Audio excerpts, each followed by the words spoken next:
Hi there, I'm Hi, Helen. I'm Donna. And this is Teacher Teacher Talk for Parents. And today, once again, we're doing our back to school. It's back to school time. It's time to prepare. We had an episode for kindergarten. Yes. An episode for first grade. Yep. We're going to do second and third grade today. We're going to prepare your second and or third grade child. Let's do it. Yes. All right. So first, let's talk a little bit about what they should know at the end of first grade. Okay. Because you want to make sure that your soon-to-be second grader is hopefully where they should be. That's right. So by the end of first grade, we talked a bit about reading levels in our last episodes. Yes. So by the end of first grade, they should be reading at a level I book. Okay, that's their independent level. Their independent reading level should be at an I. That's the goal. That's That's where we want them to be. That's a good point. That's the goal. Yeah. And once again, to test your child and see what their reading level is, you can go to raz-plus.com. They have reading levels according to, not according to grade, but according to the level. According to the level. Yeah. And see where your child is. Yeah, it's a good way to test it. Children can even test themselves. One strategy I use is just the 5-finger rule. So by the time you finish that book, there should only be 5 words. I would say, not even the book. First few pages of that book, there should be about 5 words that might be a little challenging for you. No more than 5. So as you're reading the first couple pages, you read you get to a word that you're not sure of, that's 1. You read the next few pages, you find another word, that's 2. Next 3 or 4 pages, you find another word that's challenging, that's 3. But by the end of the book, if you haven't gotten to that 5, then that book is okay for you. There should be a few challenging words. That's why we say 5, the 5-finger rule. But for the most part, if there are more than 5 words in the first few pages of that book that you cannot read, my dear, that is not a good book for you. That is a high independent reading level. You should go to the last reading level and try that. But the 5-finger rule works, as well as going to raz-plus.com. That can help you just to see where your child is as far as their independent reading level. So besides the reading level, the 5-finger rule that you just gave is good for when they, and I know that you did this when you were in the library, working in the library, when you take your child to the library to get a library book. That's unless it's a book that you are going to read to them, they should not have more than 5 words in the first couple of pages that they can't read. I agree. Yeah. That's a good strategy to find your just right book, the just right reading book for you. Yeah, no matter where you are, even the library. Agreed. So, going into second grade, they should be reading level I, hopefully. And math, they should be able to count by tens. Yes. Count well into the hundreds. Agreed. Add and subtract by tens. Simple computation. Up to 10. Recognize numbers above 100. That's correct. Lots of adding, subtracting. Even by the end of first grade, you're doing grouping numbers, like 3 groups of 3. That's right. And that's like the beginning stages of multiplication that'll come like way down the line. But yeah, those are the things that they're learning. Yes. And of course, writing every day. And hopefully they've been doing some writing over the summer about what they did each day, so that they are ready and prepared for second grade. That's right. So something that I've heard is that a lot of times odd number grades, for example, first grade, third grade, fifth grade, etc. Those are the grades where new concepts and new information is taught. Yeah. And that the even number grades is where it's built on. That makes sense. I've never heard that, but that makes sense. I mean, it makes sense to me. I get that, the new concepts. Yeah, that makes sense to me. Okay. So like what we said in first grade, it's the foundation. That's right. It's the foundation of where you learn how to read, where you learn how to add numbers, where you learn how to group numbers, etc. You're learning all of these new things, strategies to figure out tricky words. Yeah. Second grade is basically building. We're building on what you've already learned in first grade. We're building on that in second. Okay, that makes sense to me. Yes. So when I taught second grade, I really did feel like it was an easier version of first grade. Okay. Yeah. Because you're not giving anything really brand new. Right. You're it's building. It's just more practicing, doing it over. Just kind of perfecting it, getting it right this time, using it more often in different ways. Okay. Yes. Yeah, I get that. So, reading, you are figuring out those tricky words. That's right. Doing the strategies to figure out the tricky words, moving up those books and reading higher levels. And their levels. That's good. Okay. Moving up. You're Same just moving for math. up. Same for math. Yep. And to get some math games, parents, and math worksheets even, you can go to, what was it? Funbrain? Funbrain.com. Yes. Funbrain.com for some good math games. Yeah, there's some great math games on there. So second grade, I feel like it's definitely adding on to first grade. Okay. That first grade foundation. Yes. Third grade now that's a different is ball game, when Helen. they're learning brand new things. Yes.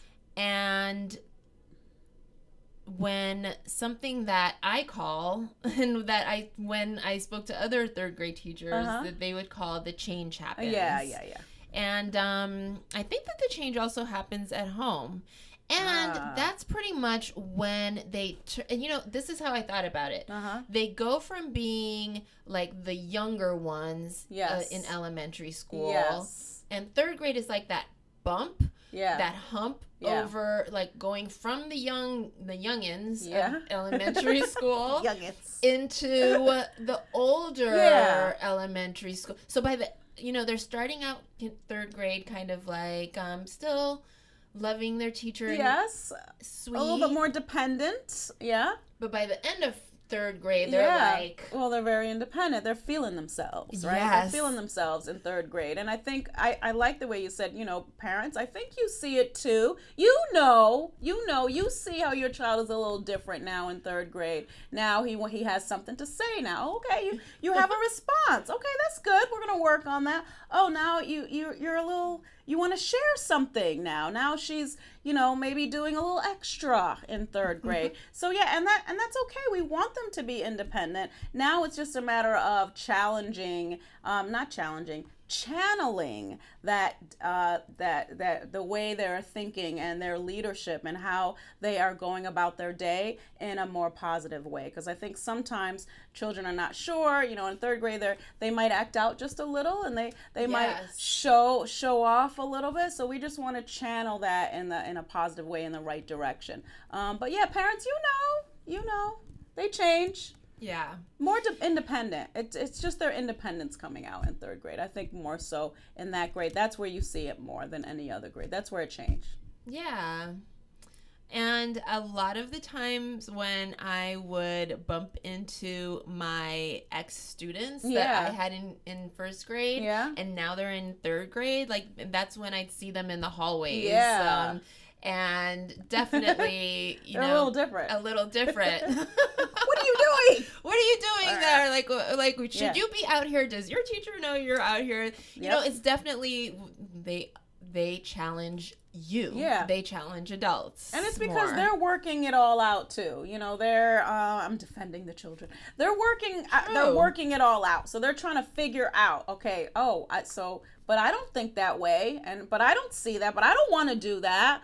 So they're trying to figure out their role in this whole world. They want to know what they're supposed to do and how they're supposed to act. So that's where we come in. That's where we as adults kind of make sure they're in the right direction. But I think, you're right. Third grade is where that change happens.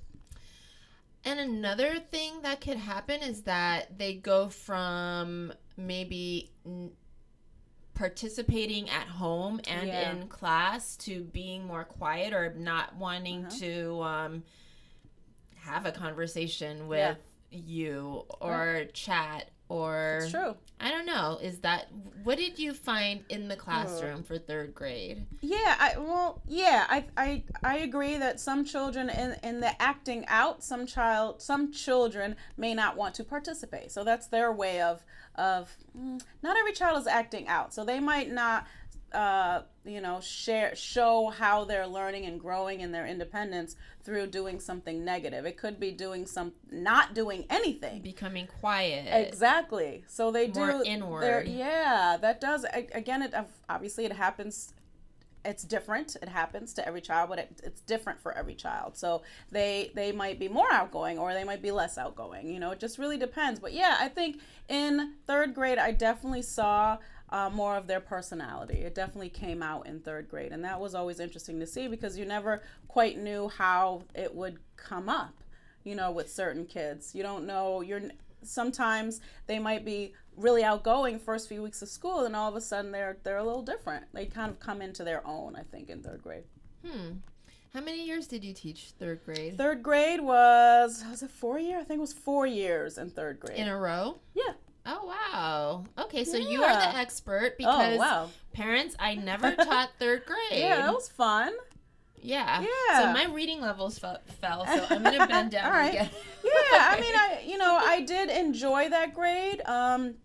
What was the most fun was that there were so many different personalities in there, and there were some students that really, and I think that's every teacher's going to say this for every grade. For some students, they just need a little bit more support. For other students, they can be a bit more independent. You can kind of leave them. You can give them a set of directions, and they'll be fine. But it was just always interesting to see the different personalities in that grade.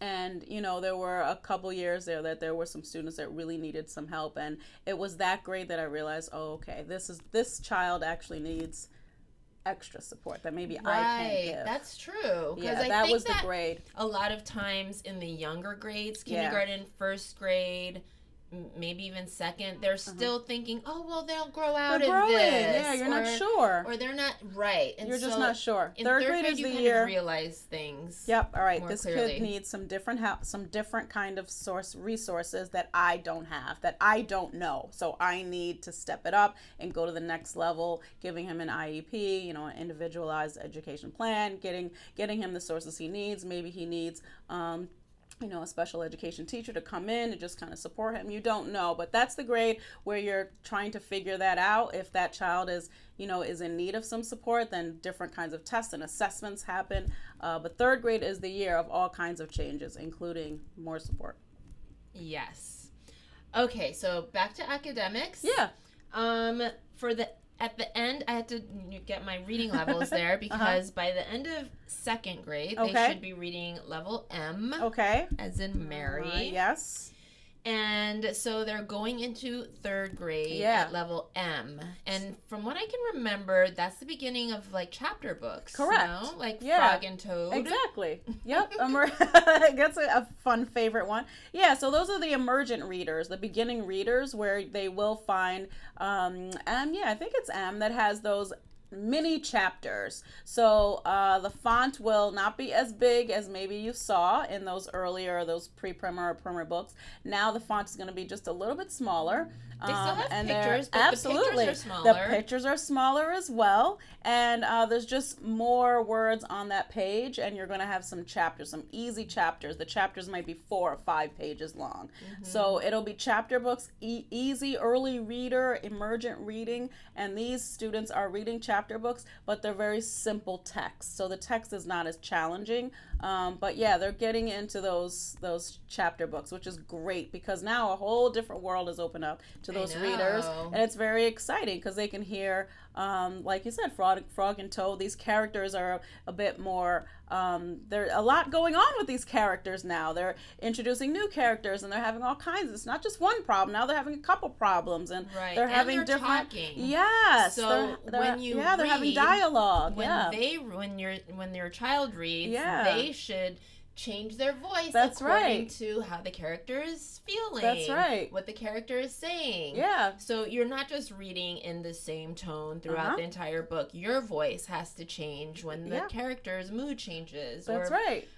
And that's always fun to hear the child's voice. I mean, a voice is a thing, it's a concept. Voice within the books that they're reading. So as they're reading it, how their voice changes when they read a certain character. Like, what is the voice of this character? Yeah. And that child is going to bring out their kind of character, their personality, as they're reading about these certain characters. So it's always fun to see what their individual voice is as a young reader.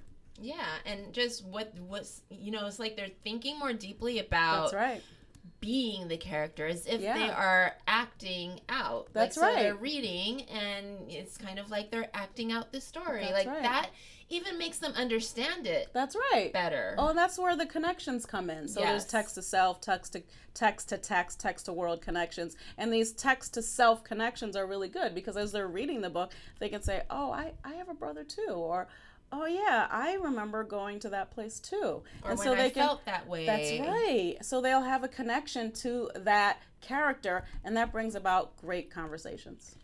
Yes. Yeah. Second graders. Yes. And then by the end of third grade, they should be reading level P. Okay.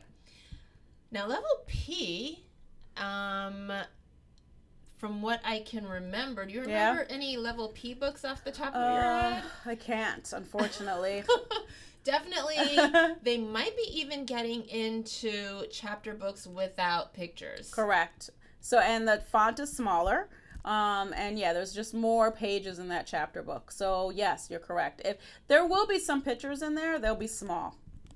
But there'll be some pictures. Not always pictures, I think. I mean, unless it's a picture book. But we're talking about chapter books. Yeah. Yep. Without pictures. And definitely we'll have to look into that. More characters. Yep. And more in a chapter book, it's a character developing throughout time. And so that they therefore are understanding like the character's life. Not just one story in their life, but various things happening in their life. That's right. We're going to analyze this character. We're going to see how the character grows, some of his frustrations, some of the things that he accomplishes, all the emotions that go with a character. We're going to analyze that character in these level P books. Yes. What about math in third grade? So now is the 2-step math problems. So you might read a word problem, and in the beginning of that word problem, it might ask you to add. But then towards the end of this word problem, there might be a subtraction. For example, Donna bought 2 books. She bought 2 more books, but her friend, Helen, took 2 books away. How many books does she have now? So this is a double-step problem now. So there's adding involved, and then you also have to subtract. So in third grade, they're going to be looking at some of those 2-step math problems. And multiplication is also introduced. It is definitely introduced. Actual, not just grouping numbers and adding groups of numbers, but actual learning multiplication. That's right. There are times tables. Times tables come in third grade, absolutely. So you're either going to learn them and you're learning the different games, or you're having flashcards to learn these times tables, but absolutely. What about division? With the actual, exactly. Not really. It's introduced on a low level, yes, in third grade, sure. But I think more of the concept. So teachers might use pictures to kind of show the concept of division. But division starts, but it's more of the setup.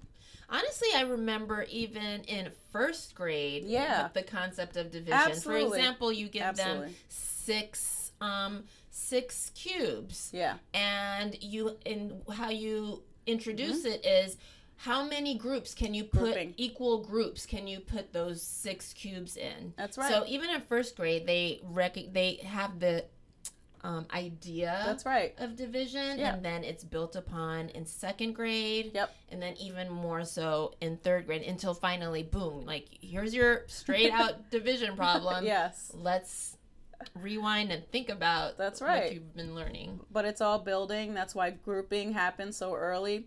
And then, those concepts just get built upon until they get to third grade and fourth grade, where it gets even more challenging. But And writing? And writing. Third grade, so writing? they're doing paragraphs now. So in second grade, they're writing sentences, and they'll be able to write a sentence on each page and talk about their family on each page.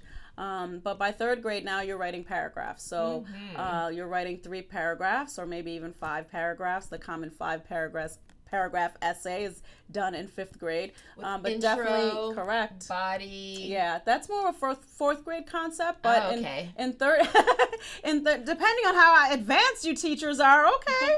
But in 3rd grade, it's usually about 3 paragraphs. So we're introducing paragraphs is the point. By 2nd grade, I think that concept does come up. And then by 3rd grade, they're writing full on paragraphs. They're having an understanding of what a paragraph is, how it has an introduction sentence. Not until 4th grade where they're doing that concluding paragraph. But yeah, paragraphs, 3rd grade. Yeah.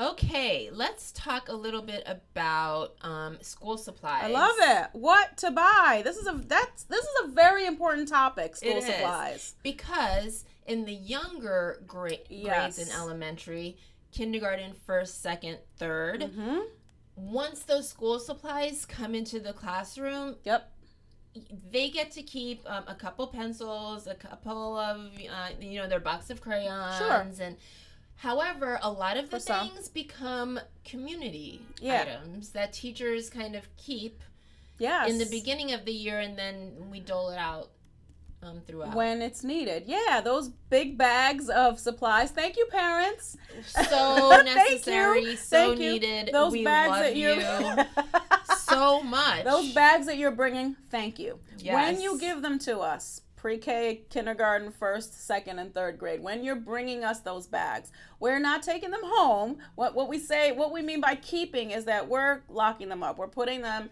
in our closets in our classrooms. We're storing them. Those things get stored. If you bring your child to school with 2 boxes of pencils and they keep 2 boxes of pencils in their desk, always, guaranteed it'll all be gone in a month. Not good. They will break them. They will lose them. Erasers, they will sharpen them until they're gone. Don't do it. So that's why we kind of keep it in order to control it and make it last all year. Yeah, we're also teaching them how to be responsible. As children, they come in and they want all of the things, right? They want to have everything and they want to do everything. Well, we're teaching them a sense of control and responsibility. So today you have this pencil, this is what you're using. You don't need another, you're going to use this one and you'll be fine. So we're storing those items to preserve these items so we can have them all year long. It's not that we're using other kids' items that they brought in. We're not using other parents' items because we want to use those more. We like them more, we don't like them more. We're storing all of the items and giving them out slowly. That way we can have them all year long. It's just really important. We don't want to waste things. So in order for us to keep them, we need to store them so that way they're used properly. But like that change that happens in 3rd grade, by 4th grade, that also changes because once they come into 4th grade, they're like, that's mine. Right, but it's also a responsibility issue. 4th grade, they're a bit more responsible for their items. Can handle it. They can handle it because by the beginning of 4th grade, they should be more responsible to handle those 2 boxes of pencils. And if for some reason, a month down the line they don't have pencils anymore, you know what? You have to go home and tell your parents and ask for another box of pencils. Exactly. So the whole change that we were talking about in 3rd grade is to prepare that that independent 4th grader. It's all part of the training and working with where they are developmentally. And in the next episode, we're going to be talking about that 4th grader. Yay, 4th grade. So the next episode will be working hard in that grade. And 5th grade, yes. Okay, cool. We'll talk about state tests. Yes. That starts in 3rd grade as well. Yeah, that does start in 3rd grade. But the focus is more on 4th graders. We'll talk about it in the next episode. Awesome. Great. All right. Testing. Parents, so your takeaway for today. This is your homework. You'll be going out Write this down. Getting... No. You'll be going out and getting those school supplies. Yes. And, maybe tell your child kindergarten, first, second, third grade. Yeah. That your teacher might take some of yep, these.